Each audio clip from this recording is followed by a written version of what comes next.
Hello students, नमस्ते, good morning. मैं राकेश सैनी आप सबका स्वागत करता हूं आपके अपने online platform the exam world. दोस्तों, एक्सेल का टॉपिक अपने कल शुरू किया था। आज अपने एक्सेल की सेकंड क्लास है जो शुरू करने जा रहे हैं। और कल अपने एक्सेल जो है उसके बेसिक्स जो है वो अपने सीखा था कि रो क्या होती है, कॉलम क्या होती है, वर्कबुक क्या होती है, वर्कशीट्स क्या होती है, सेल क्या होता है, ये सारी चीजें आनी थी। आज और अपन बेसिक टॉपिक है एक्सेल का ही। उसके बाद अपने जो एक्सेल के जो आपका फाइल है, होम टैब है, इंसर्ट टैब, वो टैब के बारे में पढ़ेंगे। लेकिन एक्सेल शुरू करने से पहले अपन को इन चीजों के बारे में पता होना चाहिए। तो आज मैं आपके सामने लेकर आया हूँ सबसे पहले एक्सेल के अंदर टॉपिक जो है वो है एक्सेल ऑपरेटर। ऑपरेटर क्या होता है, एक्सेल क्या होता है, मैंने आपको कल बता दिया। ऑपरेटर क्या होता है मैं आपको बता दूं। ऑपरेटर होता है कि एक्सेल में आप कुछ भी काम करते हो, काम करने के लिए आपको क्या कुछ चिन्हों की आवश्यकता होती है, कुछ सिंबल्स की आवश्यकता होती है। एक्सेल में काम करने के लिए कुछ कुछ है जो चिन्हों की आवश्यकता होती है, कुछ सिंबल की आवश्यकता होती है। जैसे आपको दो नंबरों को जोड़ना है तो प्लस काम में लेते हैं आप, तो प्लस एक प्रकार का ऑपरेटर है। कौन सा ऑपरेटर, वो आपका होता है अर्थमेटिक ऑपरेटर है। ठीक है। आपने देखा होगा जैसे कि से छोटा से बड़ा इस प्रकार के सिंबल देखोगे। ये जो आपके जो चिन्ह होते हैं, ये जो सिंबल होता है, ये बोलते हैं आपके कौन से लॉजिकल ऑपरेटर कह सकते हैं इनको, कंपेरेटिव ऑपरेटर कह सकते हैं, रिलेशनल ऑपरेटर इनको कह सकते हैं। ठीक है। तो एक्सेल में काम करने के लिए अपन कौन कौन से चिन्हों का प्रयोग करते हैं, उन चिन्हों को अपन क्या बोलते हैं, एक्सेल ऑपरेटर बोलते हैं। अब जो ये ऑपरेटर, इनकी कैटेगरी चार होती है। एक्सेल के जो आपके ऑपरेटर है, इनकी कैटेगरी कितनी होती है, चार कैटेगरी होती है। चार कैटेगरी कौन कौन सी होती है? सबसे पहले आपके सामने आएगा अर्थमेटिक ऑपरेटर, उसका टेक्स्ट ऑपरेटर, उसका कंपेरेटिव या रिलेशन या रिलेशनल भी कह सकते हैं इसको अपन, और उसका देर का कौन सा आपका लॉजिकल ऑपरेटर। उसके बाद रेफरेंसेज ऑपरेटर। ये आपको चार प्रकार के ऑपरेटर आपको ध्यान रखना है किसके अंदर, एक्सेल के अंदर। ये चार प्रकार के आपको क्या करना है, अ, इसमें आपको क्या करना है, एक्सेल में ऑपरेटर है जो ये याद रखने कौन कौन से, अर्थमेटिक, टेक्स्ट, कंपेरेटिव और रेफरेंसेज, ये आपको ऑपरेटर ध्यान रखने। अब देखो भाई यहाँ पे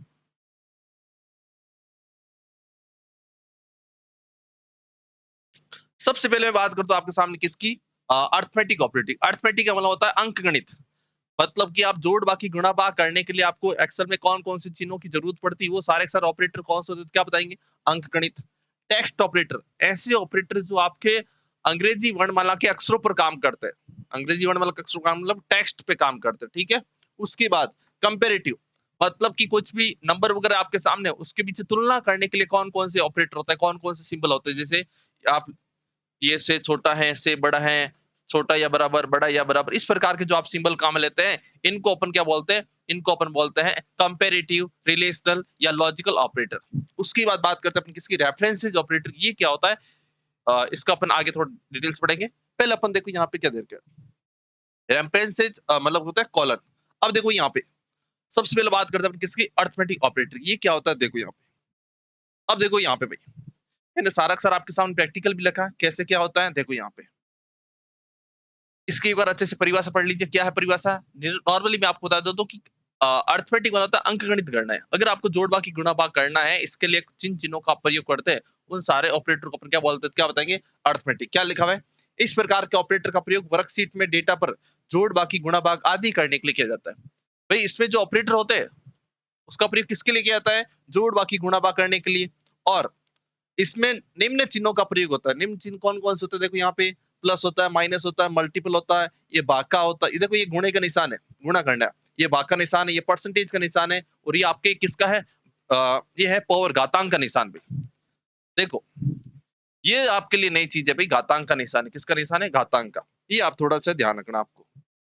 अब देखो यहाँ पे क्लियर, मैं आपके सामने क्या कर रहा हूँ, ये एक्सल चीज है अपने सामने भाई, ये अपने सामने एक्सेल है।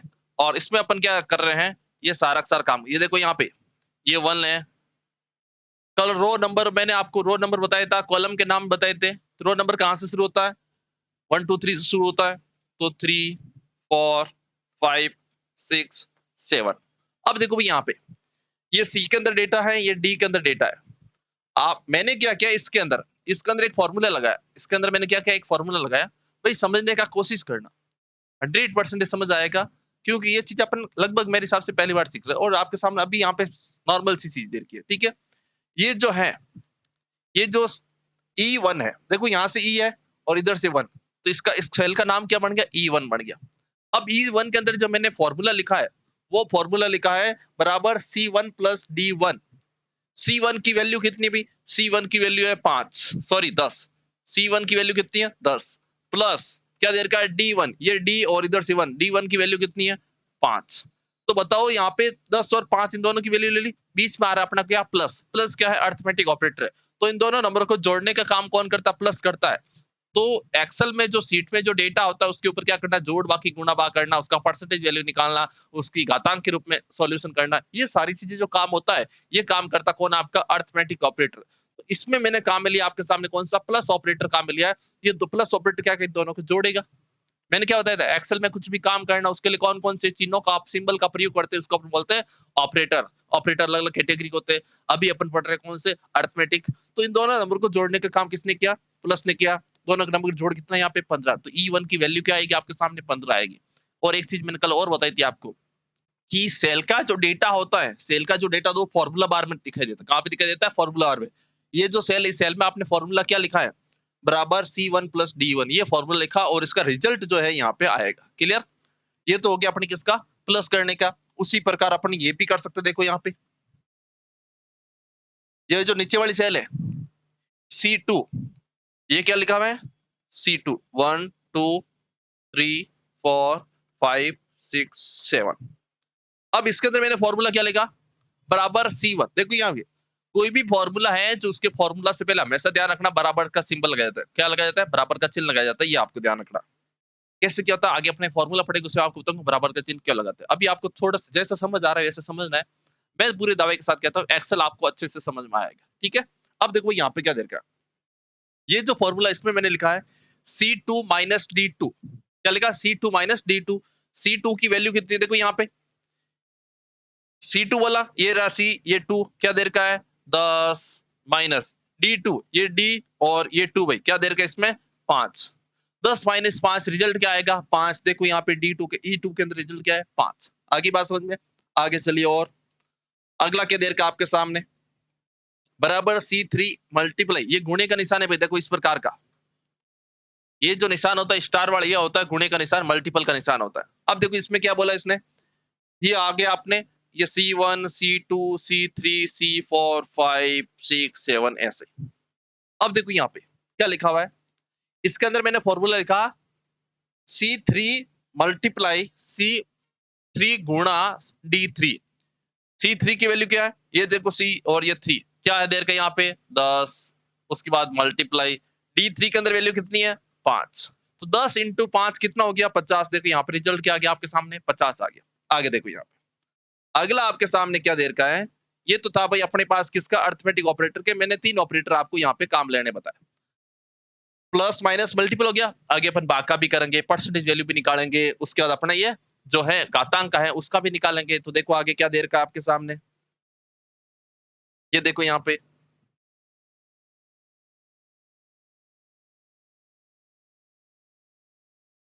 ये देख लीजिए आप क्या लिखा हुआ है, आ, ये आपका 1 2 3 4 5 6 7 क्या देगा C फॉर भाग। देखो ये वाला जो निशान है ये भाग का निशान है, किसका निशान है, भाग का। C फॉर भाग D फॉर, C है C फॉर है C, ये देखो ये भाई C फॉर किसकी वैल्यू है 10 है, भाग D फॉर के अंदर क्या दे रखा है 5। 10 के अंदर 5 का भाग दे, रिजल्ट क्या आएगा आपके सामने, देखो यहाँ पे 2 आ गया।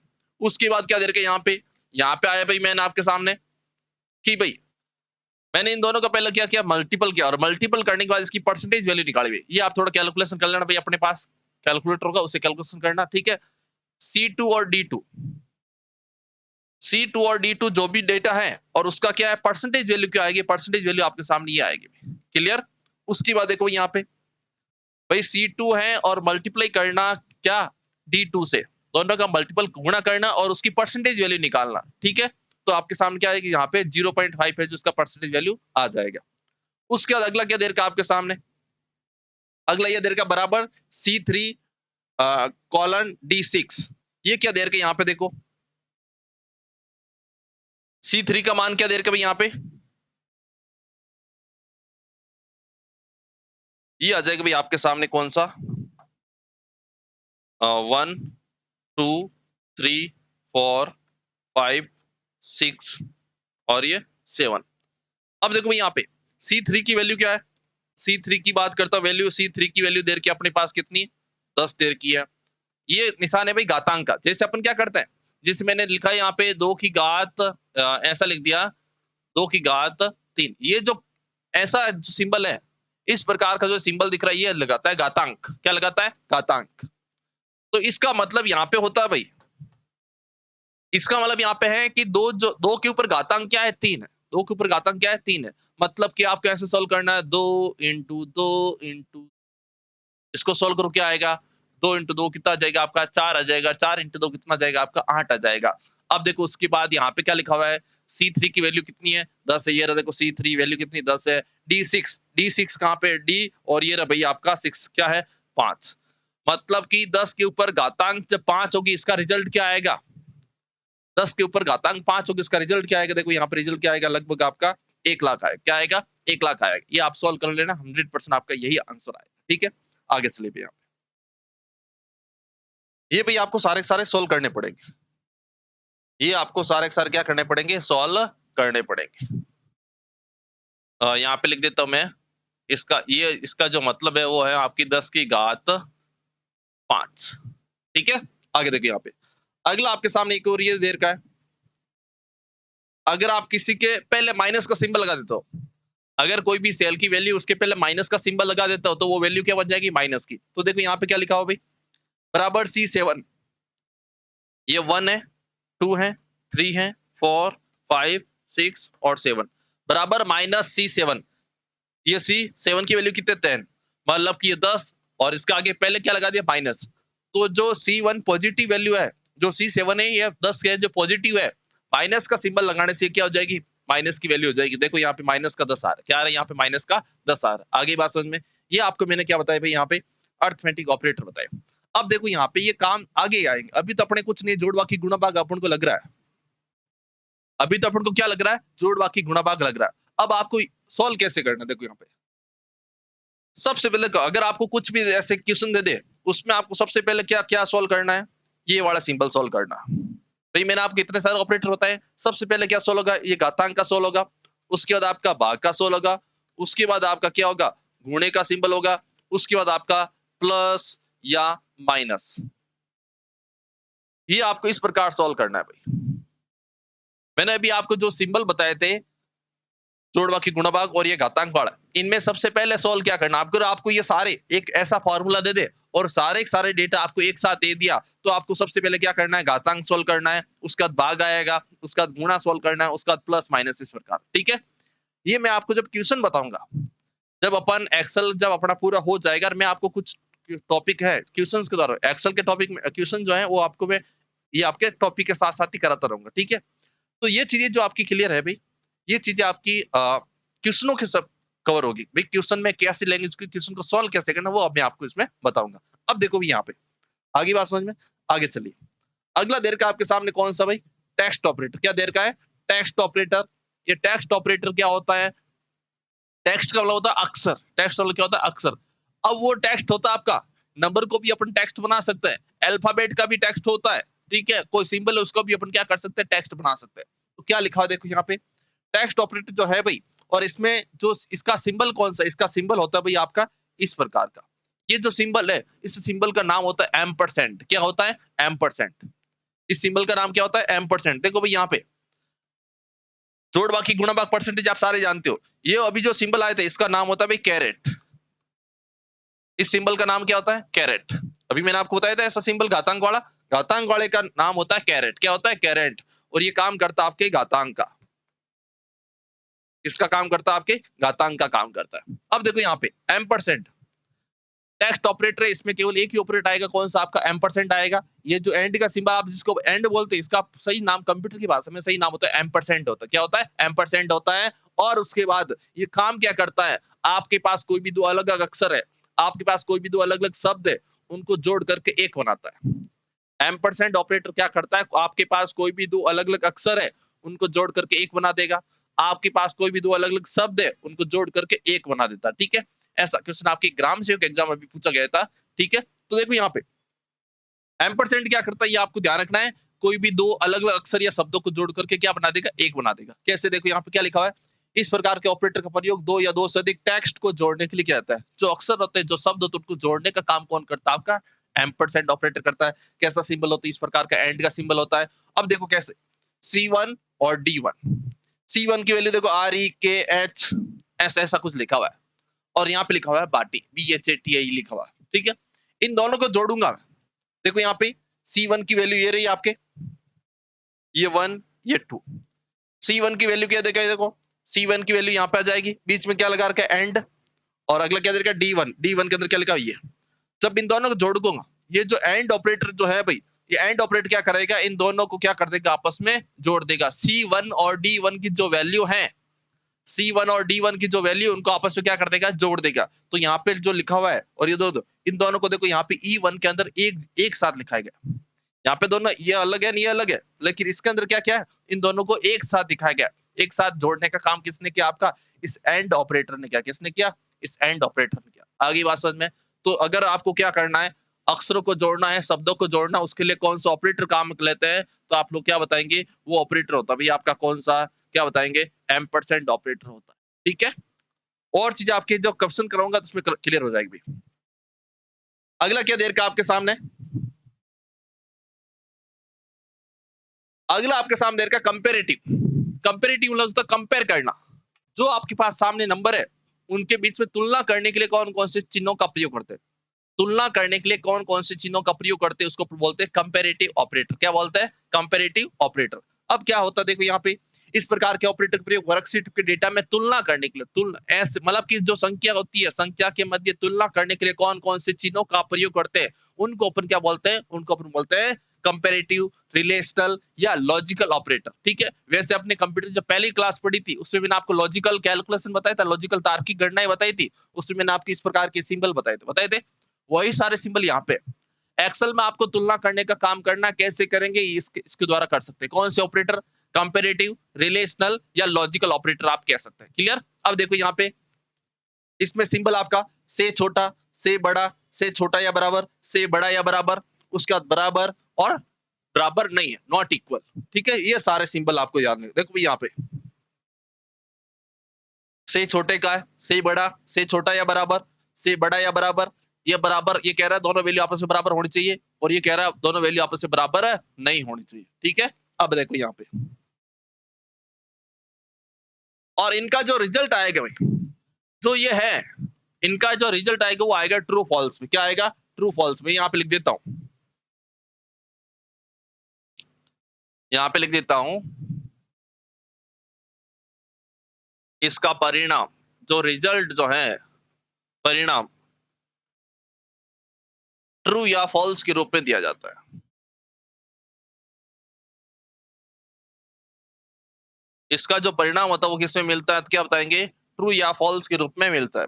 क्लियर? अब देखो कैसे क्या रिजल्ट आता है इनका। ये देखो सबसे पहले मैंने आपके सामने क्या लिया, C1 और D1 लिया। फॉर्मूला क्या लिखा भाई, यहाँ पे देखो ये लिखा हुआ है 1 2 3 4 5 6, ये सारे सारी वैल्यू है। C1 के अंदर क्या लिखा हुआ है, C1 के अंदर क्या लिखा हुआ है, 10 बड़ा हो। D1 की वैल्यू कितनी है, 5। अब ये आपके जो समीकरण ये पूछ रहे हैं, क्या 10 5 से बड़ा है क्या, आपका जवाब किस में आएगा, हाँ 5 है, सॉरी जो 10 है वो आपके 5 से बड़ा होता है, इसका मतलब क्या है, ये तो सही बात है। तो यहाँ पे रिजल्ट क्या आ रहा है, ट्रू आ रहा है। क्या आएगा, ट्रू। इसका जो रिजल्ट आता है या तो आएगा ट्रू या फॉल्स में, ठीक है। या आप यस नो भी कह सकते हैं, ठीक है। आगे देखो यहाँ पे, तो ये आपसे पूछ रहा है क्या 10 है जो 5 से बड़ा है, क्या आपका जवाब आएगा हाँ, बिल्कुल सही बात है, ये बिल्कुल सही बात है, और सही को मतलब क्या होता है, ट्रू है। क्लियर? आगे देखो यहाँ पे, अगला आपके सामने क्या देर का है, अगला आपके सामने देर का है बराबर C2 लेस देन क्या देर का है, D2। C2 छोटा है D2 से। देखो चेक करते अपन, 10 छोटा हो 5 से, 10 छोटा हो 5 से। देखो आपने ये वैल्यू यहां से उठानी है भाई, देखो ये क्या लिखा हुआ, C2, ये रहा C और 2, देखो यहाँ पे 10 लिखा हुआ है, D2 ये D, और ये क्या लिखा, ये 2, क्या लिखा 5। क्या 10 5 से छोटा है क्या, आपसे पूछ रहा है क्या 10 5 से छोटा है क्या, आप कहोगे नहीं, ये तो गलत बात है, और गलत को अपन क्या बोलते हैं, फॉल्स। क्या बोलते हैं, फॉल्स। इसमें रिजल्ट क्या आएगा आपका, फॉल्स आएगा। आगे चलिए, अगला क्या देर का आपके सामने, अगला आपके सामने ये देर का है, क्या देर का बराबर C3, C3 की वैल्यू देखो यहाँ पे, ये 1, ये 2, ये 3, ये 4, ये 5, ये 6 क्या दे रखा है C3 की वैल्यू क्या दे रखी है भैया C3 की वैल्यू 10 बड़ा या बराबर हो D3 से D3 क्या दे रखा है 5।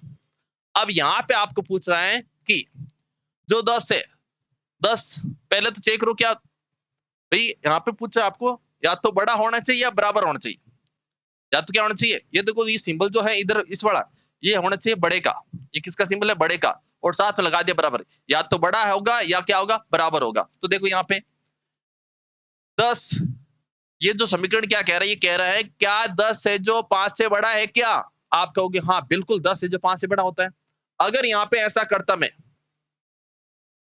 5 बड़ा या बराबर हो ऐसा अगर मैं ऐसा लिख देता यहाँ पे तो इस समीकरण का मतलब है क्या 5 5 से बड़ा है क्या आपको नहीं 5 5 से बड़ा नहीं है तो क्या 5 5 से बराबर है हाँ 5 5 से बड़ा तो नहीं है लेकिन बराबर है तो इस कंडीशन में इसका रिजल्ट क्या आएगा ट्रू आएगा क्या आएगा ट्रू तो देखो यहाँ पे अभी अपने पास वैल्यू क्या दे रखी है 10 बड़ा हो या बराबर हो किसके 5 के अब ये आपके पूछ रहा है क्या 10 5 से बड़ा है क्या हाँ ये तो सही बात है 10 है जो 5 से बड़ा होता है तो आपका रिजल्ट क्या आ जाएगा यहाँ पे ट्रू आ जाएगा क्या आ जाएगा ट्रू आ जाएगा और देखते हैं अपन एग्जाम्पल चिंता करने की कोई बात नहीं समझ नहीं आए तो मैं आपको बताता हूँ 100% अच्छे से समझ आएगा बस थोड़ा सा सब्र रखें ठीक है आगे चले भी यहाँ पे और यहाँ पे एग्जाम्पल लिए मैंने आपके सामने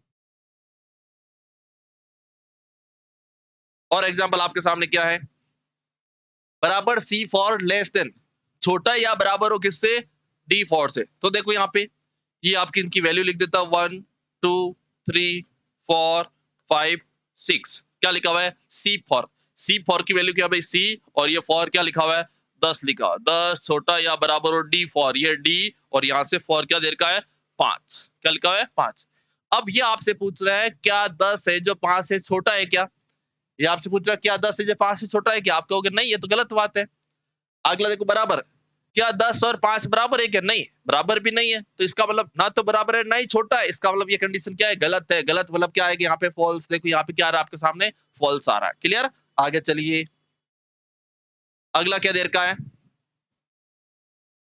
ये जो समीकरण है भाई C5 देखो यहाँ पे मैं नंबर लिख देता हूँ 1 2 3 4 5 6 क्या लिखा हुआ है C5 की वैल्यू कितनी है भाई 10 10 बराबर नहीं होना चाहिए D5 का क्या दे रखा है 5 अब जो ये है भाई ये जो समीकरण आपके सामने लिखा हुआ है इसका मतलब ये होता है ये आपको देखो ये भाई ये जो सिंबल है ये कह रहा है बराबर नहीं होना चाहिए कि लेफ्ट और राइट दो नंबर हैं वो आपस में बराबर नहीं होने चाहिए अगर बराबर नहीं है तो मैं इसका रिजल्ट दूंगा सही ध्यान से सुनना ये सिंबल कह रहा है दोनों वैल्यू आपस में बराबर नहीं होनी चाहिए और अगर सच में बराबर नहीं है तो मैं इसका रिजल्ट दूंगा सही और अगर मैं कह रहा हूं बराबर नहीं होनी चाहिए और बराबर है इसका मतलब इसका रिजल्ट आएगा गलत क्या आएगा गलत सोचना थोड़ा इसके बारे में नहीं तो मैं ये गारंटी के साथ कहता हूँ प्रश्न जब आप करोगे उसको अच्छे से समझ आएगा ठीक है आगे चलिए यहाँ पे तो क्या देर का है यहाँ पे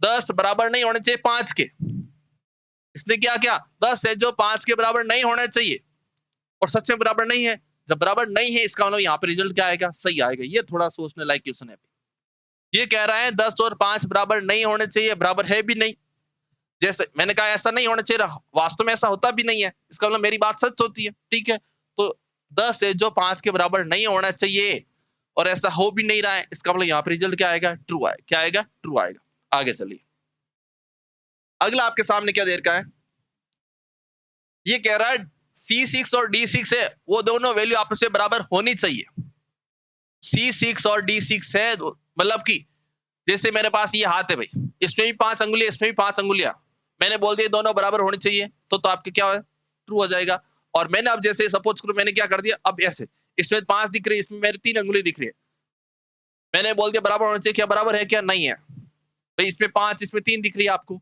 ठीक है मैंने बोल दिया बराबर होनी चाहिए क्या बराबर है क्या नहीं बराबर तो नहीं है इसमें 5 दिख रहा है इसमें 3 दिख रहा है तो ये तो क्या हो जाएगा गलत हो जाएगा ठीक है आगे चलो तो क्या देगा C6 की वैल्यू कितनी है यहाँ पे 1 लिया यहाँ पे 2 यहाँ पे 3 4 5 6 C6 की वैल्यू कितनी है 10 बराबर D6 का मान कितना देर का D6 का ये रहा D6 और 5 ये कह रहा है 5 और 10 जो है बराबर होने चाहिए क्या बराबर है क्या नहीं बराबर तो है ही नहीं तो यहाँ पे क्या आ जाएगा गलत आ जाएगा देखो यहाँ पे फॉल्स आ गया क्लियर?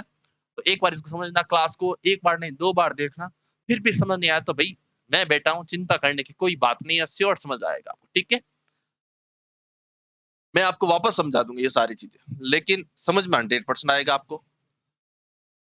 ये लो भई आपको मैंने, ये आपका मैंने कौन से ऑपरेटर करवा दिए, कंपैरेटिव, रिलेशनल और कौन से, ये वाला। अब अगली बात आती है अपने किसकी भई, रेफरेंस ऑपरेटर की। रेफरेंस ऑपरेटर का मतलब मैंने आपको देखो भई, कल मैंने आपको बताया था कौन सा, सेल को सेलेक्ट करना। जिस सेल को आप सेलेक्ट करते हो, अगर आप सिंगल सेल को सेलेक्ट करते हो, एक सेल को सेलेक्ट करते हो, तो वो आपकी कहलाती है एक्टिव या करंट सेल। बताया था कैसा? अगर आपको क्या करनी, एक से ज्यादा सेल सेलेक्ट करनी है, अगर आपको क्या करनी है, एक से ज्यादा सेल सेलेक्ट करनी है, तो उसके लिए अपन को क्या करना पड़ता है, कॉलन सिंबल का प्रयोग करना पड़ता है। भाई सपोज करो आपको ये क्या करनी है, एक सेल सेलेक्ट करनी है, तो आप ये ऐसा क्लिक करके कर दोगे। और उसके बाद या सपोज करो आपको ये जैसे मैंने यहाँ पे लिख दिया 1 2 3 4 5। अब सपोज करो आपको इसमें से C3 लेना है, तो आप डायरेक्ट लिख सकते C3। लेकिन मेरे को क्या करना है, C2 से D5, C2 से D5 तक की मेरे को क्या करनी है, सेल सेलेक्ट करनी है। C2 C3 C4 C5, उसके बाद यहाँ पे कौन सा, D2 D, इस प्रकार। तो C2 से D5 तक की मेरे को क्या करनी है, सेल सेलेक्ट करनी है। तो बीच में ये जो से होता है, इस से का काम कौन करता है, यहाँ पे ये कॉलन ऑपरेटर करता है। कौन करता है भाई यहाँ पे, ये कॉलन ऑपरेटर। तो जो ये आपका कॉलन ऑपरेटर होता है भाई, जिसको अपन अनुपात बोलते हैं, जिसको अपन कंप्यूटर की भाषा में क्या बोलते हैं, जिसको अपन कंप्यूटर की भाषा में अनुपात बोलते हैं भाई,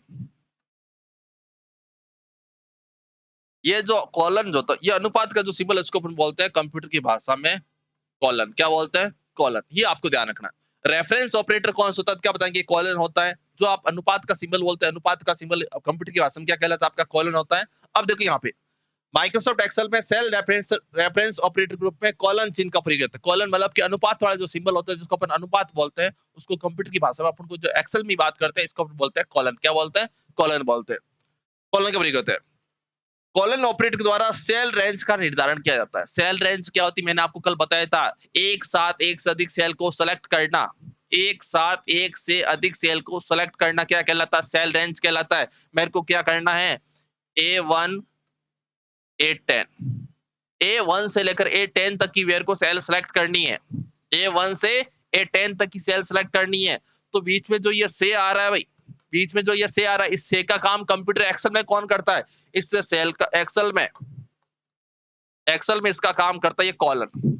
अगर आप ऐसा लिखते हो A1 कॉलन A10, इसका मतलब आपने कितनी सेल सेलेक्ट कर दी, A1 से लेकर A10 तक सेल सेलेक्ट कर दी। अगर आप केवल A1 लिखते हो तो केवल एक सेल सेलेक्ट होगी। अगर आप लिखते हो A1 कॉलन A10, अगर आप क्या लिखते हो, A1 कॉलन A10 लिखते हो, इसका मतलब आपका ये जो कॉलन है यहाँ पे काम कर रहा है किसना, से।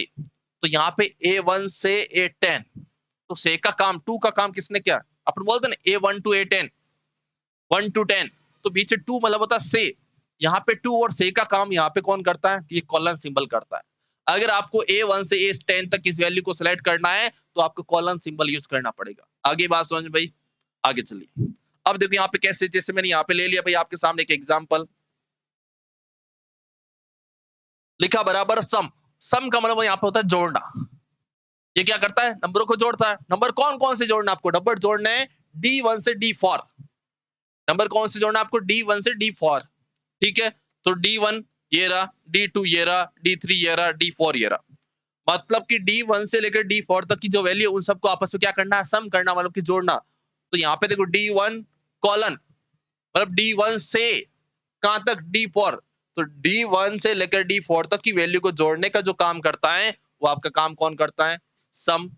से बीच में जो मतलब कि यहां से यहां तक की वैल्यू, से का काम जो किसने किया, ये आपके कॉलन वाला सिंबल ने किया। क्लियर? आगे देखो यहाँ पे, क्लियर यहाँ तक। तो D1 से D4 तक की जो टोटल आएगी, जो सम आएगा, वो कितना आएगा आपका 70। कितना आएगा, 70 आएगा, 70 आएगा। ये आपको ध्यान रखना। अब देखो भाई यहाँ पे, तो ये हो गए भी आपकी कौन से ऑपरेटर, जो आपके मैंने 4 प्रकार के ऑपरेटर बताए, तो ऑपरेटर सारे सारे हो गए। कोई बात नहीं, समझ नहीं आया तो वापस देखना एक बार, क्योंकि ये टॉपिक तो भी है ही ऐसे। और मैं एक दावे के साथ कहता हूं, मैं आपको इतना अच्छा तरीके से करवा दूंगा, श्योर है जो समझ में आएगा, ठीक है। अभी तो अपन क्या एक चीज पहली बार सीख रहे हैं। काफी जनों को ये पता ही नहीं होता ऑपरेटर होते क्या, ऑपरेटर एक्सेल में भी ऑपरेटर होते हैं क्या। अपने एक्सेल क्या सुना है, जैसा वर्ड होता है वैसा एक्सेल होता है, नहीं भाई बिल्कुल थोड़ा अलग होता है। ठीक है, जो अलग चीजें वो मैं आपको सारी चीजें कराऊंगा। ठीक है, आगे देखो यहाँ पे। तो अगला अपन बात करते हैं किसके बारे में। एक नोट लिखा हुआ है कि जो आपका सेल है, सेल का जो डेटा होता है वो डेटा अलग अलग प्रकार का होता है। भाई जो आपका ये एक्सेल का सेल होता है, जैसे ये आपके देखो यहाँ पे,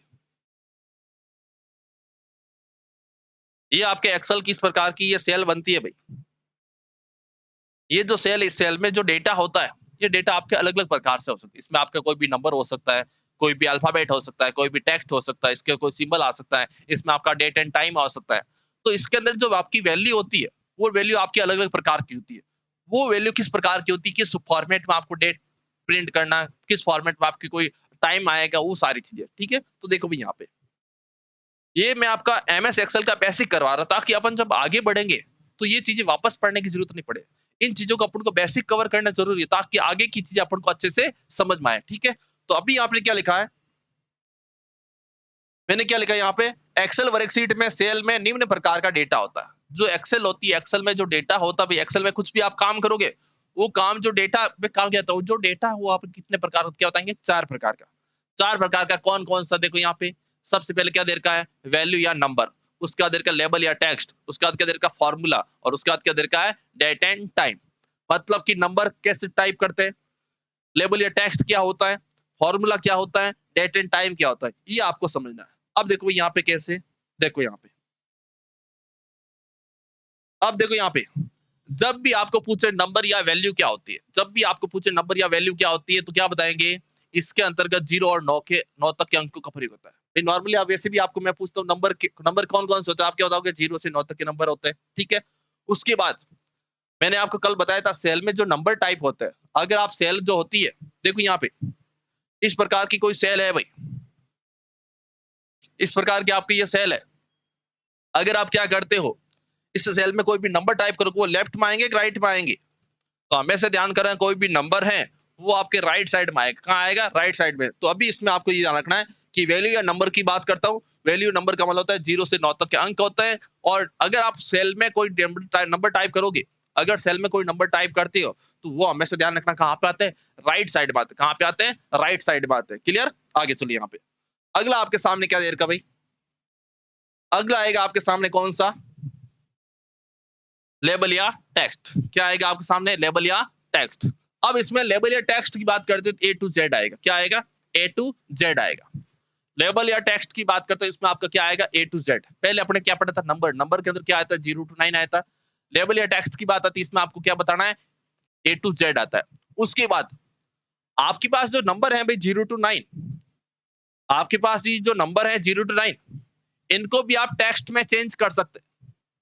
जो ये 0 to 9 नंबर हैं, इनको भी आप टेक्स्ट बना सकते हैं। टेक्स्ट बनाने के लिए आपको क्या करना पड़ेगा, जैसे एक नंबर, अभी आपके लिए एक नंबर है, अगर इस नंबर को आपको क्या करना है, टेक्स्ट में चेंज करना है, तो एपोस्ट्रोफ आप जानते हैं भाई, एपोस्ट्रोफ आप जो जानते हैं, इसको दोनों ओर से कॉमा से बंद कर दीजिए, एपोस्ट्रोफ से बंद कर दीजिए। ये आपका जो पहले एक नंबर था, ये अब आपका क्या बन गया, एक टेक्स्ट बन गया। क्या बन गया, टेक्स्ट। तो नंबर को टेक्स्ट में चेंज करने के लिए कौन सा सिंबल काम लेते हैं, तो आपको इसमें लिखाना भी कौन सा, एपोस्ट्रोफ। कौन सा काम लेते हैं, एपोस्ट्रोफ। ये रहा देखो भाई, ये जो दोनों साइड कोमा लगते हैं, इसको बोलते हैं एपोस्ट्रोफ बोलते हैं। क्लियर, अब देखो यहाँ पे क्या दे रखा आपके सामने, तो नॉर्मली नंबर का मतलब 0 और 1 होता है। नंबर हमेशा ध्यान रखना आपके किस में आता है, राइट साइड में आता है। लेबल या टेक्स्ट की बात करता हूं, इसमें आपका क्या आएगा, ए टू जेड आएगा, ए से जेड तक आएगा। अब उसके बाद लेबल या जो टेक्स्ट होता है, उसको जब आप सेल में टाइप करेंगे, ये आपका सेल है भाई, इसको जब आप टाइप करेंगे, ये लेफ्ट में आएगा कि राइट में, नंबर होता है तो राइट में आएगा। अगर आपका कोई लेबल या टेक्स्ट है, तो हमेशा किस में आएगा, लेफ्ट साइड में आएगा। कहां पर आएगा भाई, लेफ्ट साइड में आएगा। उसके बाद, उसके बाद क्या लिखा हुआ देखो यहाँ पे, जब किसी नंबर को सेल में एपोस्ट्रोफ के मध्य लिखा जाता है, मैंने क्या किया, ये सेल बना दिया भाई, और यहाँ पे क्या किया मैंने, इस प्रकार कॉमा लगे, यहाँ पे बीच में लिख दिया 1। अगर नॉर्मली 1 लिखता हूं भाई मैं, ये आपका सेल है, अगर नॉर्मली 1 लिखूंगा तो एक तो नंबर होता है, वो आपका क्या बन जाएगा, राइट साइड में आ जाएगा। ठीक है, लेकिन मैंने क्या किया, इस ए को दोनों ओर से कॉमा से बंद कर दिया, जो ऊपर वाली कॉमा होती है इसके बीच में बंद कर दिया, एपोस्ट्रोफ लगा दिया। अब ये तो है नंबर, लेकिन दोनों ओर से बंद करने के बाद एपोस्ट्रोफ लगाने के बाद ये क्या बन गया, टेक्स्ट बन गया। और टेक्स्ट कहाँ पे आता है, हमेशा ध्यान रखना, टेक्स्ट आएगा आपके कहाँ पे भाई, लेफ्ट साइड में आएगा। कहाँ पे आएगा, लेफ्ट साइड में। तो ये आपको ध्यान रखना। और जब ये नंबर का आप टेक्स्ट बना देते हो तो उसके ऊपर किसी प्रकार की कैलकुलेशन नहीं कर सकते, जोड़ बाकी गुणा भाग नहीं कर सकते, ये ध्यान रखना आपको। अगर आप नंबर को टेक्स्ट में चेंज कर दो एपोस्ट्रोफ लगा करके, उसके ऊपर किसी प्रकार की कैलकुलेशन आप नहीं कर सकते, जोड़ बाकी मतलब अर्थमेटिक कैलकुलेशन नहीं कर सकते। क्लियर? अब देखो कैसे। तो नंबर के अंदर आपको ध्यान रखना 0 to 9 होता है, और इसके अंदर आपका क्या बताएंगे, लेवल और टेक्स्ट A to Z होता है। अगर आप किसी नंबर को, किसी चिन्ह को आप क्या करना चाहते हैं, मतलब कि टेक्स्ट बनाना चाहते हैं, तो किसका प्रयोग करना पड़ेगा, एपोस्ट्रोफ का यूज करना पड़ेगा। और उसके बाद एपोस्ट्रोफ यूज करने के बाद ये क्या बन जाएगा, टेक्स्ट बन जाएगा। और टेक्स्ट हमेशा ध्यान रखना सेल में लेफ्ट साइड में प्रदर्शित, कहां पे होता है, लेफ्ट साइड में प्रदर्शित होता है। और अगर आप क्या करते हो, किसी नंबर को क्या करते, टेक्स्ट बनाते हो, तो उसके ऊपर किसी प्रकार की गणना का कार्य नहीं किया जा सकता, उसके ऊपर जोड़ बाकी गुणा भाग का काम नहीं कर सकते, ये आपको ध्यान रखना। क्लियर? आगे चलिए यहाँ पे। अगला आपके सामने क्या देर का है, अगला देर का आपके सामने फॉर्मूला, क्या देर का है, फॉर्मूला। फॉर्मूला हमेशा ध्यान रखना, कोई भी आप फॉर्मूला लिखते हो, जैसे मैंने यहाँ पर लिख दिया भाई, बराबर A1 प्लस बी, ठीक है, या ऐसा लिखते अपन, C बराबर A प्लस बी। तो ये जो फॉर्मूला लिखा आपने A plus B, B formula क्या है, A प्लस बी है। इसके पहले देखो यहाँ पे क्या लगाया, बराबर। ये बराबर क्यों लगाया, कि A और P, A प्लस बी जो है, इसका जो रिजल्ट आएगा वो रिजल्ट किस में आ जाए, C के अंदर आ जाए। तो यहाँ का जो रिजल्ट है वो C में कौन लेके आएगा, वो लाने का काम करता है आपका कौन सा, बराबर। तो कोई भी फॉर्मूला यूज करते उसके पहले कौन सा सिंबल आएगा, तो क्या बताओगे, वो आएगा बराबर का निशान। ये एग्जाम में क्वेश्चन पूछा भी गया भाई बहुत बार। कोई भी फॉर्मूला, उसके फॉर्मूला की शुरुआत कहां से होती है, फॉर्मूला के पहले कौन किस सिंबल का प्रयोग होता है, क्या बताएंगे, बराबर। तो क्या लिखा हुआ है देखो यहाँ पे, सेल में डेटा की गणना है तो फॉर्मूला का प्रयोग होता है। फॉर्मूला क्या करता है, कैलकुलेशन करता है। फॉर्मूला क्या करता है, कैलकुलेशन करता है। और अगर आपको किसी फॉर्मूला का यूज करना है तो आपको क्या करना पड़ेगा, उस फॉर्मूला के पहले क्या लगाना पड़ेगा भाई, आपको बराबर का सिंबल लगाना पड़ेगा। जैसे मैंने आपके सामने ये एक्सेल की सीट ली है, इसके अंदर मैंने क्या लिखा है यहाँ पे भाई, A1 के अंदर क्या लिखा है, डीपीएस नाम स्मॉल में लिखा। तो ये है भाई, यहाँ पे क्या था, जो डीपीएस नाम देखो यहाँ पे, बराबर लोअर डीपीएस यहाँ पे कैपिटल में नाम दे रखा। लेकिन जो ये लोअर नाम का फंक्शन, ये क्या कर देगी, इस डीपीएस नाम का जो कैपिटल है उसको क्या कर देगा, स्मॉल कर दे, क्या कर देगा, स्मॉल कर देगा। लेकिन देखो यहाँ पे, ये लोअर नाम का जो फॉर्मूला है, इसके पहले क्या लगा, बराबर का सिंबल लगा रखा था। हमेशा ध्यान रखना आपको कि कोई भी फॉर्मूला है, वो सारे के सारे फॉर्मूला आपके शुरू कहां से होता है, बराबर से सिंबल, कहां से, बराबर सिंबल से शुरू होता है। जिस भी किसी का आगे अगर बराबर लगा रखा, इसका मतलब वो सारा अक्षर क्या है भाई, फॉर्मूला। क्लियर? आगे चले यहाँ पे। तो ये तो हो गया भाई आपके कौन सा, फॉर्मूला। अगला आपके सामने क्या दे रखा है, अगला दे रखा है डेट एंड टाइम। अगर आप एक्सेल की सीट जो है, जो सेल होती है, उसमें अगर आप डेट एंड टाइम टाइप करते हो तो डेट का फॉर्मेट क्या क्या रहता है, तो डेट के फॉर्मेट आपको ये MMDDYY, 3 बार MYY, इस प्रकार के आपके क्या है, ये आपको फॉर्मूला क्या करना है भाई, जो ये आपका डेट का फॉर्मेट है, ये आपको याद रखना है कि एक्सेल में जो डेट होती है इस रूप में प्रदर्शित होती है। ठीक है, ये मैंने आपको 4 डेट यहाँ पे फॉर्मेट होता है। देखो यहाँ पे क्या लिखा है, सेल में दिनांक वो समय को टाइप करने के, मतलब की डिस्प्ले करने की आपके अलग अलग क्या होते हैं, फॉर्मेट होते हैं। ये सारे सारे आपको फॉर्मेट याद रखना है। तो अभी तक आपने क्या पढ़ा, एक्सेल ऑपरेटर क्या होता है, उसका पढ़ा है जो एक्सेल की जो सीट होती है, जो सेल होती है, सेल में जो डेटा होता है वो डेटा 4 प्रकार से बताया था। पहला कौन सा, नंबर 0 to 9 होता है। उसके बाद मैंने बताया था लेवल या टेक्स्ट, जिसमें A to Z होता है। और उसका अगर आपको कोई नंबर को क्या करना है, टेक्स्ट बनाना है, तो एपोस्ट्रोफ का सिंबल यूज करते हैं। उसके बाद मैंने आपको बताया कौन सा, फॉर्मूला का, फॉर्मूला से पहले बराबर कर लगाते हैं। उसके बाद मैंने आपको क्या बताया, यहाँ पे डेट, डेट के टाइप करने के अलग अलग फॉर्मेट है, तो अलग अलग फॉर्मेट मैंने यहाँ पे आपको बता दिया। अब अगला आपके सामने क्या देर का है, अगला देर का आपके सामने कौन सा, सेल रेफरेंस। क्या देर का है, सेल रेफरेंस। सेल रेफरेंस क्या होता है, सेल रेफरेंस मतलब कि जो सेल एड्रेस होता है, सेल रेफरेंस को चाहे सेल एड्रेस को, दोनों एक ही चीज है। सेल एड्रेस क्या होता है मैं आपको कल बता चुका हूँ। लेकिन अगर आप क्या करते हो, किसी सेल एड्रेस का यूज करते हो, उस यूज करने के उसके 3 तरीके। सेल एड्रेस को यूज करने के, प्रयोग करने के 3 तरीके। ठीक है, 3 तरीके कौन कौन से, सबसे पहले आएगा आपके सामने कौन सा, रिलेटिव, उसके बाद आएगा एब्सोल्यूट, और उसके बाद आएगा मिक्स्ड। पहला कौन सा आएगा, रिलेटिव, अगला आएगा कौन सा, एब्सोल्यूट, और अगला क्या आएगा आपका सामने कौन सा, मिक्स्ड आएगा। मिक्स्ड के अंदर क्या होता है, एब्सोल्यूट और रिलेटिव दोनों होते हैं। ठीक है, अब इस तीनों में आपको याद क्या रखना है, रिलेटिव के अंदर आपको ध्यान रखना है कि सेल एड्रेस चेंज होता है। शॉर्ट सिंपल सा तरीका आपको ये याद रखना है कि जो रिलेटिव सेल रेफरेंस होता है, इसमें क्या होता है, सेल एड्रेस चेंज होता है। अगला आएगा एब्सोल्यूट, इसमें ध्यान रखना है, इसमें एक तो डॉलर सिंबल का यूज होता है, और इसमें क्या होता है, जो सेल एड्रेस होता है वो परमानेंट रहता है, फिक्स रहता है। और अगला रहेगा आपके सामने कौन सा, मिक्स्ड। इसमें कुछ का तो सेल एड्रेस चेंज हो जाएगा और कुछ का क्या रहेगा, परमानेंट रहेगा। कैसे क्या होता है मैं आपको सारा का सारा प्रैक्टिकली बताता हूँ। देखो यहाँ पे क्या देगा, और ऐसा क्वेश्चन आपके कांस्टेबल एग्जाम 2020 से पूछा गया और लगभग सारे बच्चों की क्वेश्चन क्या था, गलत था। कैसे, क्योंकि ऐसा क्वेश्चन ना तो पढ़े हैं। देखो यहाँ पे कैसे, सबसे पहले अपने पास ये देर का भी देखो यहाँ पे relative cell reference. Cell reference में अभी भी बता दो, सेल रेफरेंस मतलब होता है सेल का एड्रेस, और सेल का एड्रेस यूज कैसे करते उसके तरीके क्या है, ठीक है। तो देखो भाई यहाँ पे आपने क्या किया, ये मैंने आपके सामने यहाँ फॉर्मूला लिखा है, ये 1 लिखा यहाँ पे, ये 2 लिखा और ये 3 लिखा, ठीक है। अब देखो भाई यहाँ पे ये D1 है, ये D2 है। देखो यहाँ पे क्या लिखा हुआ है, बराबर जो ये D3 है भाई, देखो इधर से D और इधर से, देखो यहाँ पे D3 बराबर ऐसा फॉर्मूला लिखा हुआ है D1 प्लस D2, ये फॉर्मूला का।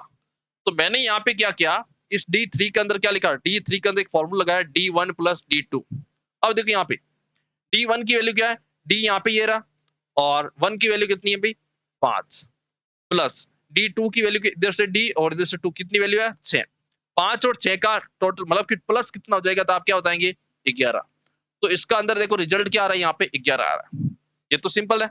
लेकिन यहाँ पे देखो भाई, अब आपने क्या किया, देखो यहाँ पे रिलेटिव इसके अंदर पढ़ना, इस प्रकार के सेल रेफरेंस में सेल एड्रेस को किसी दूसरी सेल में ड्रैग करते हैं। ड्रैग कैसे करते हैं, देखो यहाँ पे जब आपने क्लिक किया भाई, और यहाँ पे देखो इस प्रकार के स्कोर आएगा। देखो यहाँ पे ये जो आपने फॉर्मूला है यहाँ पे लिखा था, ये आपका D1 है, D2 है, D3 है, ठीक है। D3 के अंदर आपने क्या लिखा, D1 प्लस D2 लिखा। अब आपको क्या करना है, D1 का वैल्यू कितना है, 5 है, D2 का कितना है, 6 है, दोनों को जोड़ा कितना है, 11, और D3 की वैल्यू क्या होगी आपके सामने, 11। अब D3 की वैल्यू कैसा आई कि D3 के अंदर आपने ये फॉर्मूला लिखा था, कौन सा, ये फॉर्मूला लिखा था। अब आपको क्या करना है, या तो आप इस फॉर्मूला को कॉपी करते हो, किसके अंदर कॉपी करते हो, E2 के अंदर, सॉरी E3 के अंदर, या आप क्या करते हो, जो ये आप क्या करते हो, ये जो है आपका स्कोर यहाँ पे, इसको खींच करके आप इधर लेके आओगे, तो ये यहाँ का जो फॉर्मूला है वो आ जाएगा आपके किसमें, E3 के अंदर आ जाएगा। अगर आप क्या करते हो, किसी फॉर्मूला को क्या करते हैं, किसी दूसरी सेल में कॉपी पेस्ट करते हैं या ड्रैग करते हैं, और उसमें अगर क्या काम लिया आपने, रिलेटिव सेल रेफरेंस, तो हमेशा ध्यान रखना सेल एड्रेस चेंज हो जाता है। वापस समझो, देखो यहाँ पे क्या लिखा हुआ है, इस प्रकार के सेल रेफरेंस में सेल एड्रेस को किसी दूसरी सेल में ड्रैग या कॉपी करते हैं। यहां से फॉर्मूला खींच करके देखो यहाँ पे, यहां से फॉर्मूला खींच करके आप इधर लेके आओगे, तो यहाँ का जो फॉर्मूला वो यहाँ पे क्या हो जाएगा, कॉपी हो जाएगा, ठीक है। या आप ऐसा करते हो कि यहाँ का फॉर्मूला जो कॉपी है उसको आप यहाँ पे पेस्ट करते हो, तो यहाँ पे फॉर्मूला यहाँ पे आ जाएगा। लेकिन यहाँ पे ध्यान रखना, अगर आप रिलेटिव रेफरेंस यूज करते हो, अगर आप रिलेटिव रेफरेंस यूज करते हो और उसके बाद किसी फॉर्मूला को कॉपी या ड्रैग करते हैं, तो हमेशा ध्यान रखना सेल एड्रेस चेंज हो जाता है। अगर आप क्या करते हो, किसी रिलेटिव रेफरेंस का यूज कर रहे हो और किसी सेल एड्रेस को क्या करते हैं, कॉपी या ड्रैग करते हैं, तो हमेशा ध्यान रखना सेल एड्रेस चेंज हो जाता है। तो देखो भाई यहाँ पे इसको मैंने क्या किया, इसकी ओर ड्रैग कर दी, इसकी ओर जैसे आप माउस लिखाओगे यहाँ पे ये स्कोर आएगा, जैसे आप इसकी ओर खींचोगे इसके यहाँ पे फॉर्मूला यहाँ पे आ जाएगा। अब देखो भाई यहाँ पे क्या देर का आगे, जैसे ही यहाँ पे आएगा, देखो यहाँ पे ये तो डी वाली लाइन है भाई, ये तो किसकी लाइन है, डी वाली। जैसे ही ये फॉर्मूला यहाँ पे आएगा, तो यहाँ पे बन जाएगा E3 बराबर E1 प्लस E2। अगर आप रिलेटिव रेफरेंस का यूज बात करते हैं, अगर D3 वाली लाइन है तो फॉर्मूला रहेगा D1 और D2। इसी फॉर्मूला को आपने क्या कर दिया, पेस्ट कर दिया, कहां पे कॉपी करके पेस्ट कर दिया, E3 के अंदर। जैसे E3 के अंदर आएगा तो उसमें क्या हो जाएगा, रिलेटिव सेल रेफरेंस यूज करने के कारण जहां पे आपका D1 था, जहां पे D1 था यहाँ पे क्या हो जाएगा, E1 हो जाएगा। जहां पे आपका D2 था यहाँ पे क्या हो जाएगा, E2 हो जाएगा। तो मैंने क्या बताया था, सेल जब रिलेटिव सेल रेफरेंस आप यूज करते हो, इसमें क्या होता है, सेल एड्रेस चेंज होता है।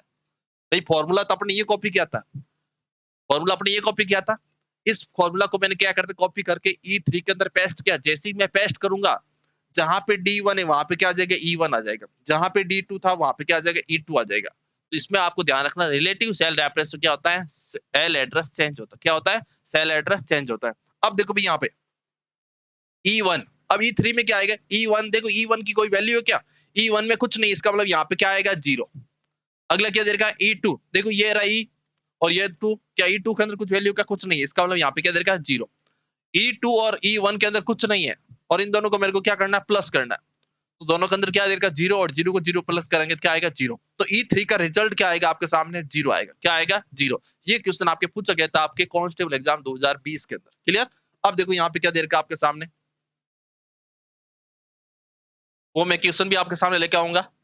अब देखो यहाँ पे भाई, तो देखो यहाँ पे E1 बराबर, देखो ये फॉर्मूला जब यहाँ पे कॉपी किया तो यहाँ पे रिजल्ट क्या आ गया, E1 प्लस E2। देखो E1 की कोई वैल्यू नहीं है, E2 के अंदर उसमें भी कोई वैल्यू नहीं है। जब E1 और E2 के अंदर कोई वैल्यू नहीं है तो आप प्लस किसको करोगे, तो कुछ प्लस नहीं होगा तो यहाँ पे क्या आ जाएगा, ऑटोमेटिक यहाँ पे आपका 0 आ जाएगा।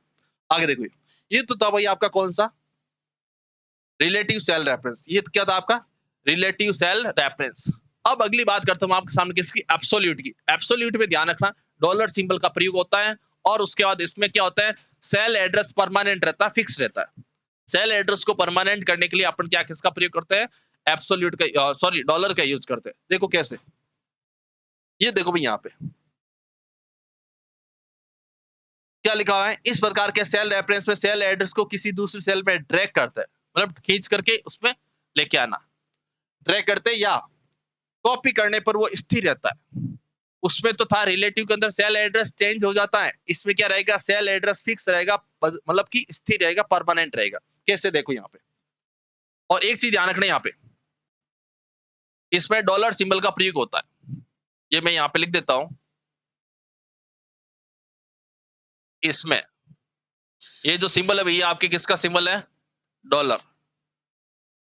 डॉलर सिंबल का प्रयोग होता है, किसका प्रयोग होता था आप क्या बताएंगे, इसमें डॉलर सिंबल का प्रयोग होता है। अब देखना भाई यहाँ पे, जो आपका रिलेटिव क्या था, रिलेटिव के अंदर सिंपल सा फॉर्मूला था भाई, देखो यहाँ पे D1 प्लस D2 ऐसा लिखा था। लेकिन देखो यहाँ पे जो आपका ये वाला सिंबल है भाई, ये वाला जो है आपका कौन सा, एब्सोल्यूट वाला। एब्सोल्यूट के अंदर मैं कुछ भी लिखता हूं तो देखो यहाँ पे डी लिखा, डी के पहले मैंने डॉलर लगा दिया, वन लिखा, वन के आगे क्या लगा दिया मैंने, डॉलर लगा दिया। तो डॉलर लगाने से क्या हो जाएगा, ये फॉर्मूला जो, जब भी आप इस फॉर्मूला का यूज करोगे तो इसका जो सेल एड्रेस जो है D1 जो ये है, इसको आप कहीं पे भी ले जाओगे या परमानेंट D1 ही रहेगा। क्या रहेगा, D1। और रिलेटिव के अंदर क्या होता था, इसका चेंज हो जाता था। देखो यहाँ पे क्या दे रखा है, बराबर डॉलर डी डॉलर 1। पहले तो होता था सिंपल D1 लिखते थे अपन, तो D1 को आप कहीं पे भी ले जाओगे तो वो सेल एड्रेस चेंज हो जाएगा। लेकिन अगर आपने D1 के आगे क्या लगा दिया, डॉलर लगा दिया, और उसका D1 को आप कहीं पे भी ले जाओगे तो हमेशा ये क्या रहेगा, D1 ही रहेगा, इसमें कोई भी चेंजेज नहीं होगा। ऐसा कैसा, मैंने डॉलर डी डॉलर 2 कर दिया। ठीक है। अब देखो यहाँ पे क्या दे रखा आपके सामने, मैंने यहाँ पे फॉर्मूला लिख दिया भाई, क्या लिखा, D3 बराबर dollar D dollar 1 plus dollar D dollar 2, ये लिखा आपने, डॉलर 2, ये लिख दिया। अब देखो भाई यहाँ पे D1 की वैल्यू कितनी है, 5 प्लस D2 की वैल्यू कितनी है, 6। दोनों का जोड़ा कितना आ गया भैया आपके सामने, 11। तो यहाँ पे रिजल्ट क्या आ गया आपके सामने, 11 आ गया। ये आपका हो जाएगा कौन सा, 1 2 और 3। अब आप क्या करते हो, इस फॉर्मूला को कॉपी करते हो। अब आप क्या करते हो, अब आपने इस फॉर्मूला को कॉपी किया, इस फॉर्मूला को कॉपी करके क्या कर दिया, E3 के अंदर डाल दिया। किस में डाल दिया, E3 के अंदर। तो देखो यहाँ पे ये E3 बराबर, पहले तो क्या होता था कि ये फॉर्मूला जब E3 के अंदर आया था तो D1 का E1 हो गया, D2 का क्या हो गया, E2 हो गया। मतलब कि इसमें सेल एड्रेस चेंज हुआ है। लेकिन अब आप क्या करते हो, जो ये फॉर्मूला है इसको आप क्या करोगे, E3 में लेके आओगे तो इसमें कोई भी चेंजेज नहीं होगा। इसमें क्या होगा, इसमें कोई भी चेंजेज नहीं होगा। मतलब कि यहाँ पे फॉर्मूला क्या आ जाएगा, dollar D dollar 1 plus dollar D dollar 2। देखो यहाँ पे रिलेटिव के अंदर क्या हो रहा था कि जब आप सिंपल सा फॉर्मूला यूज करते हो इस प्रकार D1 प्लस D2, इसका आप यूज करते हो किसके अंदर, इस फॉर्मूला को आपने कॉपी किया रिलेटिव। भाई सिंपल सा जो फॉर्मूला होता है इसको बोलते हैं रिलेटिव। जब आप इसको कॉपी करते हो किसी दूसरे के अंदर तो सेल एड्रेस चेंज हो जाता है। जैसे आपने क्या किया, D3 था तो D3 के अंदर वैल्यू क्या थी, D1 और D2। इसको आपने कॉपी करके क्या कर दिया, इसके अंदर पेस्ट कर दिया E3 के अंदर। तो जहां पे D1 था यहाँ पे E1 हो जाएगा, जहां पे D2 था यहाँ पे क्या आ गया, E2 आ गया। लेकिन एब्सोल्यूट क्या करता है, एब्सोल्यूट एक तो डॉलर का यूज करता है, डॉलर यूज करने के कारण इसका क्या होता है, सेल एड्रेस परमानेंट हो जाता है। अब देखिए यहाँ पे D3 जो है इसका फॉर्मूला तो आपके सामने ये दे रखा है। इस फॉर्मूला को मैं पेस्ट करता हूं किसके अंदर, E3 के अंदर। तो उसमें तो जहां पे D था वहां पे E आ गया था, लेकिन इसमें जो डॉलर सिंबल यूज हो रहा है, ठीक है, एब्सोल्यूट जो है सेल रेफरेंस यूज हो रहा है, इस कारण यहाँ पे एड्रेस क्या रहेगा, परमानेंट रहेगा, फिक्स रहेगा। तो जहां पे D है, देखो यहाँ जहां पे D है तो इसमें भी D आ जाएगा, यहाँ पे 1 है तो यहाँ पे भी 1 आ जाएगा, यहाँ पे D है तो यहाँ पे भी आगे क्या देगा, ये आ जाएगा, यहाँ पे 2 है तो यहाँ पे क्या आ जाएगा, 2 आ जाएगा। मतलब कि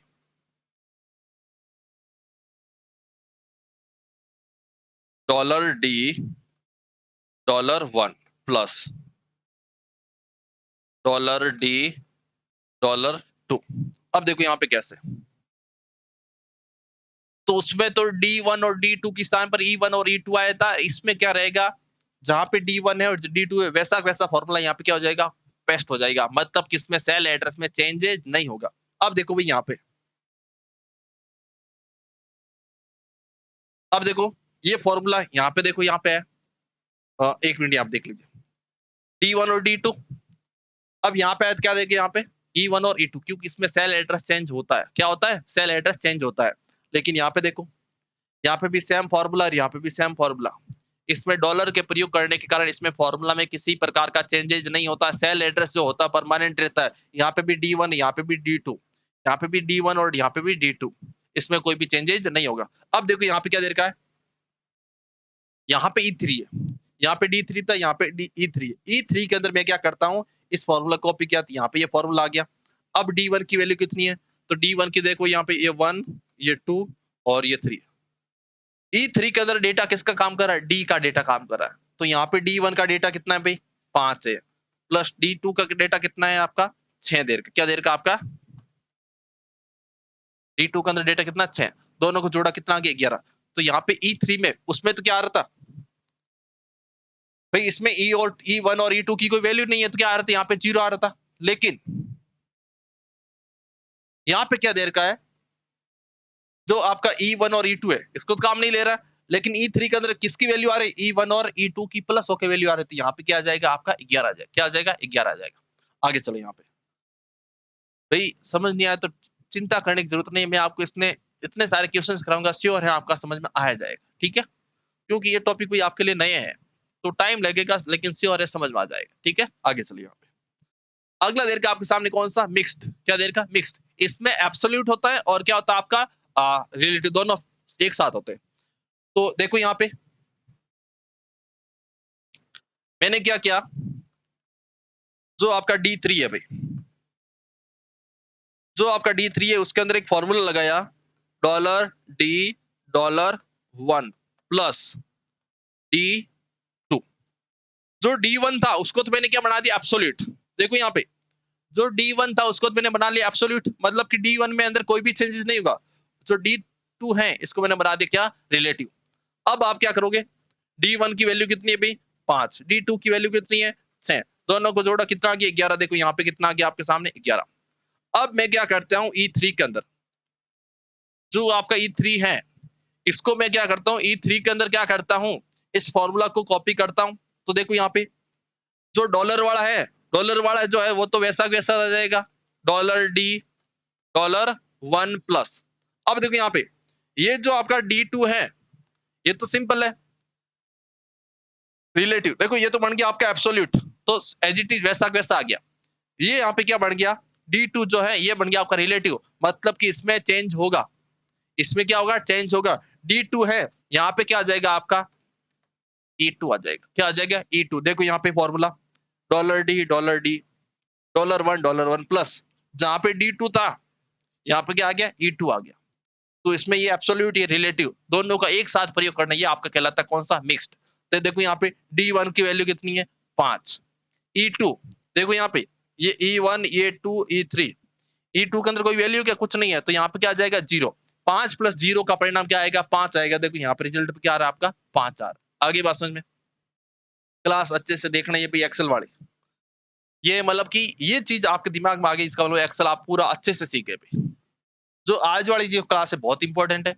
अगर आज की ये चीजें सीख गए आप मतलब एक्सेल आपका आधा से ज्यादा कवर हो जाएगा। सबसे ज्यादा दिमाग वाली चीजें एक्सेल के अंदर यही है। बाकी चीजें मैं आपको और अच्छे से करवा दूंगा। सबसे ज्यादा दिमाग वाली चीजें ये है इसमें थोड़ा आपको दिमाग खुला रखे मतलब इस क्लास को आप 2-3 बार देख लेना तब जाके आपको अच्छे से समझ आ जाएगा 100%। ठीक है। नहीं तो मैं इसके क्वेश्चन कराऊंगा उसमें और आपकी प्रैक्टिस करवा दूंगा अच्छे से। आगे चलो भाई यहाँ पे अगला आपके सामने क्या देर का भाई ये तो था आपने सेल रेफरेंस यूज किए थे। अगला आपके सामने एक्सेल किस प्रकार की सीट होती है भाई। ठीक है। अभी तक आज की क्लास आपने क्या सीखा कि एक्सेल के सेल में डेटा क्या होता है। डेटा अलग अलग प्रकार के बताए थे। सेल रेफरेंस के उसके भी 3 प्रकार बताए थे और उसके पहले आपने सीखे थे ऑपरेटर कौन कौन से होते हैं। ठीक है। 3 नई चीजें सीखी अपने एक्सेल के अंदर। एक्सेल तो अब शुरू होगा ये तो इसके पहले बेसिक नॉलेज होना जरूरी। ऑपरेटर क्या होता है डेटा क्या होता है सेल रेफरेंस कैसे यूज करते हैं ये सारी चीज बताई थी। ठीक है। अब अपने सामने ये जो स्क्रीन है ये आपकी कौन सी है एक्सेल विंडो की है। जब आप एमएस एक्सेल खोलोगे तो आपके सामने इस प्रकार की स्क्रीन आएगी। ठीक है। और थोड़ा मैं कल वाला जो पढ़ा है तो उसका रिवीजन करवा देता हूँ। उसके बाद देखो ये जो आयताकार जो बॉक्स बनता है भाई एक्सेल ये दो भाई क्या भाई ये जो एरिया है भाई ये पूरा पूरा एक देखो भाई ये तो पूरा एक्सेल विंडो है। लेकिन मैंने आपको बताया था वर्कशीट क्या होती है तो वर्कशीट आपकी ये होती है भाई। देखो ये जो आप देख रहे हो भाई ये पूरा पूरा एरिया क्या कहलाता है आपका वर्क। देखो इसमें ये तो पूरा एक्सेल का विंडो है भाई। यहाँ तो ये title bar menu bar ribbon bar ये होता है। लेकिन इसके जो नीचे वाला जो एरिया ये आपका क्या कहलाता है ये कहलाता है आपका वर्कशीट। क्या कहलाता है वर्कशीट। देखो यहाँ पे स्टेटस बार तक के जो एरिया है वो आपका क्या कहलाएगा यहाँ हेडिंग से लेकर यहाँ तक के जो एरिया ये आपका कहलाएगा कौन सा वर्कशीट एरिया है। और उसके बाद ये जो एक प्रकार का आयताकार बॉक्स बनता है इस आयताकार बॉक्स को अपन क्या बोलते हैं सेल बोलते हैं। क्या बोलते हैं सेल बोलते हैं। और क्या क्या चीजें देखो यहाँ पे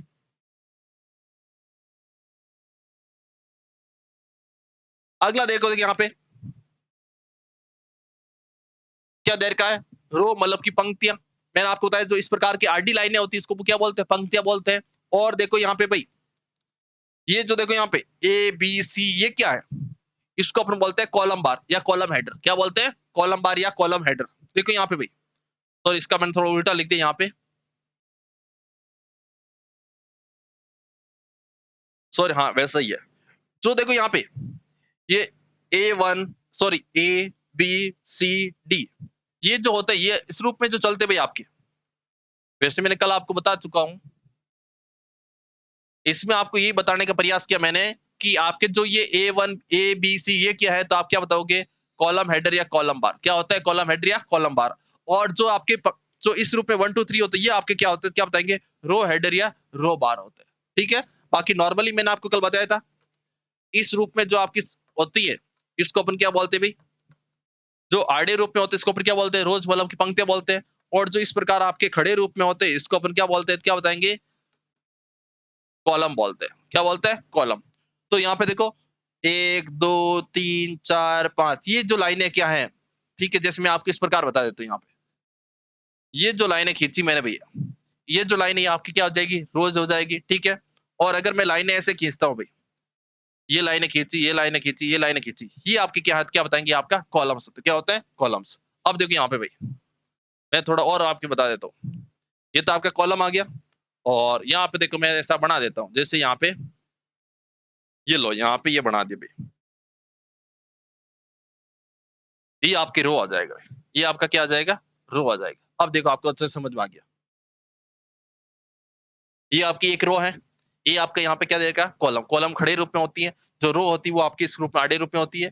यहाँ पे जो एबीसीडी लिखा है इसको बोलते कॉलम हेडर या कॉलम बार बोलते हैं। ठीक है। यहाँ पे जो ये नंबर लिखे इसको रो हेडर या रो बार बोलते हैं। ये मैंने आपको यहाँ पे बता दिया।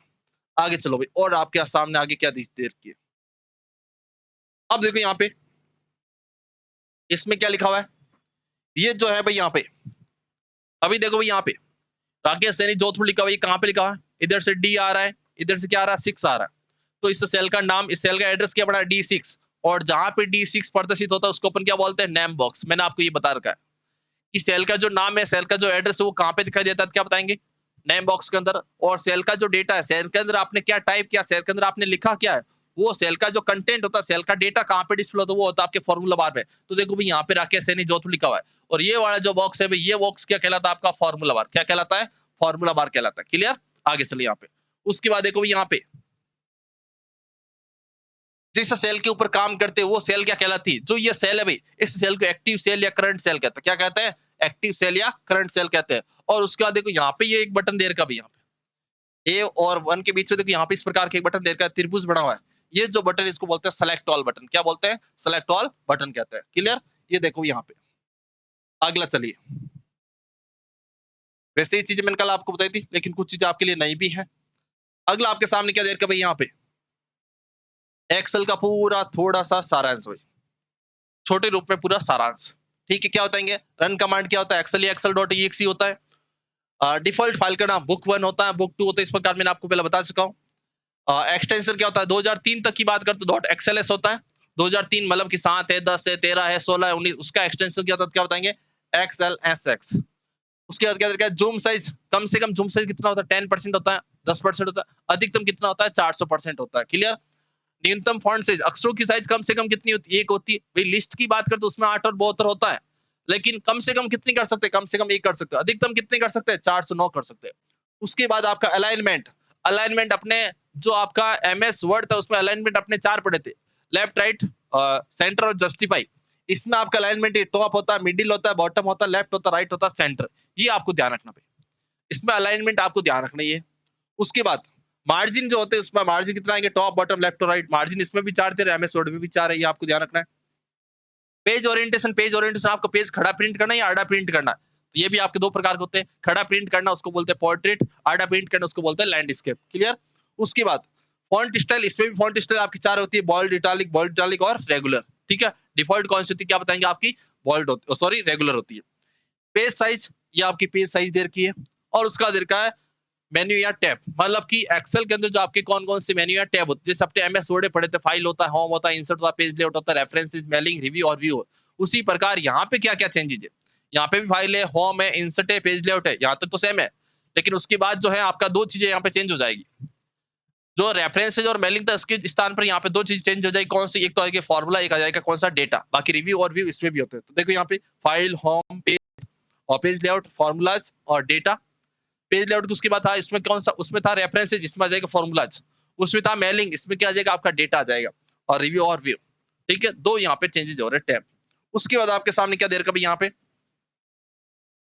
ये देख लीजिए यहाँ पे, ये यहाँ पे थोड़ा भाई मैंने थोड़ा यहाँ पे गलत कर दिया, तो यहाँ पे आप लिख देना कौन सा, पेज लेआउट के बाद आ जाएगा कौन सा, फॉर्मूला।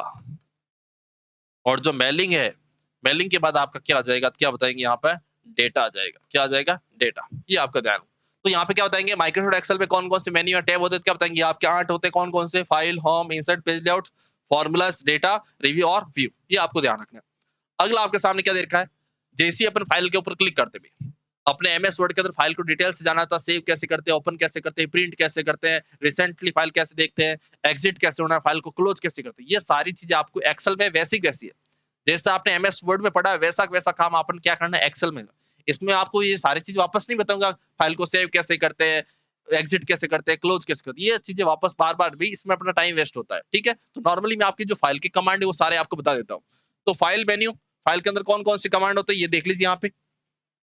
जैसे ही आप एक्सेल के फाइल मेन्यू पे जाओगे तो आपको एक्सेल के इस प्रकार के फाइल मेन्यू के कमांड दिखेंगे। ये कमांड क्या क्या होते हैं, तो देखो यहाँ पे,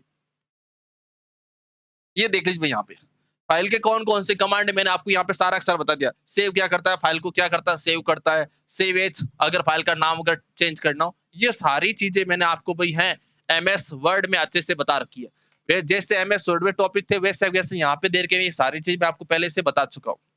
तो आप वापस एमएस वर्ड की, वैसे आपको समझ आ रखा है, समझ इनमें से कोई अगर कोई टॉपिक समझ नहीं आ रखा है, सेव सर ये वापस समझाइए, तो वापस मेरे को आप कमेंट करके बता देना सर, व्हाट्सएप मतलब कि इसमें मैसेज करके बता देना सर ये टॉपिक है मेरे को, फाइल मेन्यू में सेव एज क्या होता है, कौन सी चीज समझ नहीं है वापस बता दे, तो मैं वापस बता दूंगा।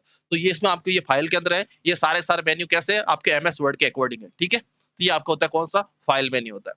उसके बाद बात करता हूँ मैं आपके सामने किसकी भाई, होम मेन्यू की या होम टेब की बात करता हूँ।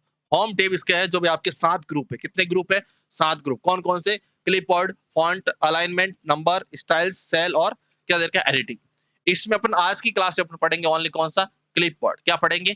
क्लिपबोर्ड। क्लिपबोर्ड भी आपका वही वैसा वैसा है जैसा आपका एमएस वर्ड में था भाई। क्लिपबोर्ड भी वैसा वैसा है जैसा आपका एमएस वर्ड के अंदर था, ठीक है। चेंज होगा आपके फॉन्ट है इसके आगे वाले चेंज होगा, तो जो सेम है वो आज मैं बता देता हूँ। अब देखो यहाँ पे ये रहा आपका क्लिपबोर्ड। एमएस वर्ड में भी मैंने आपको बताया था क्या होता है उसके अंदर कट कॉपी पेस्ट और फॉर्मेट पेंटर होती है। अच्छे से मैं प्रैक्टिकली आपको एमएस वर्ड में बता चुका हूँ। इसमें वापस करा कर मैं आपका और मेरा दोनों का टाइम वेस्ट नहीं करूँ, ठीक है। तो ये सारी चीजें मैं आपको बता चुका हूँ, ठीक है। क्या काम करते हैं?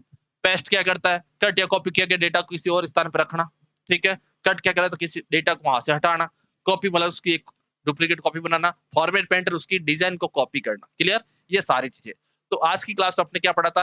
एक्सेल का डेटा क्या होता है, एक्सेल में आपका ऑपरेटर क्या होता है, सेल रेफरेंसेस क्या होता है और उसका रो क्या होती है, कॉलम्स क्या होती है, मैंने सारा रिवीजन करवाया था। उसके बाद एक्सेल के अंदर कौन कौन से मेन्यू होते हैं, फाइल मेन्यू क्या, तो वो मैंने आपको बता दिया। होम टेब के अंदर अपने कहां तक पढ़ चुके हैं? क्लिप बोर्ड तक पढ़ चुके हैं। वापस अगला जो है वो अपन पढ़ेंगे अगली क्लास में। तब तक के लिए धन्यवाद। जय हिंद।